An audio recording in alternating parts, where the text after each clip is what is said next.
এই ঘটনাটি হলো আমার নবীজির জন্মের সময়ের। যখন দাই আপনাকে গোসল করানোর জন্য এগিয়ে যাচ্ছিল, তখন দেখলো গোসল আগে থেকেই করানো।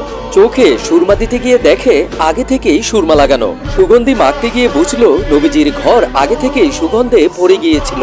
যখন নবীজির জন্ম হলো তখন ওনার নাম মোহাম্মদ রাখা হলো। এর আগে কোনো বাচ্চার নাম মোহাম্মদ রাখা হয়নি। জন্মের পরপরই রাসূলুল্লাহ আল্লাহকে ইশারায় সেজদা করেছিলেন। এরপর রাসূলুল্লাহ আকাশের দিকে আঙুল তুলে কি যেন ইশারা করলেন, যা দেখে সবাই অবাক হয়ে গিয়েছিল। এরপর পুরো কামরা নূরের আলোয় ভরে গিয়েছিল। আল্লাহ নবীজিকে তামাম দুনিয়ার রহমত হিসাবে পাঠিয়েছিলেন। যখন তিনি পাহাড়ের পাশ দিয়ে যেতেন তখন পাহাড় বলতো, আসসালামু আলাইকুম ইয়া রাসূলুল্লাহ। আর যখন তিনি সাগরের পাশ দিয়ে যেতেন তখন সাগরও বলতো, আসসালামু আলাইকুম ইয়া রাসূলুল্লাহ। আমি গর্বিত আমি আপনার উম্মত। আসুন আমরাও নবীজিকে কমেন্টের মাধ্যমে সালাম জানাই।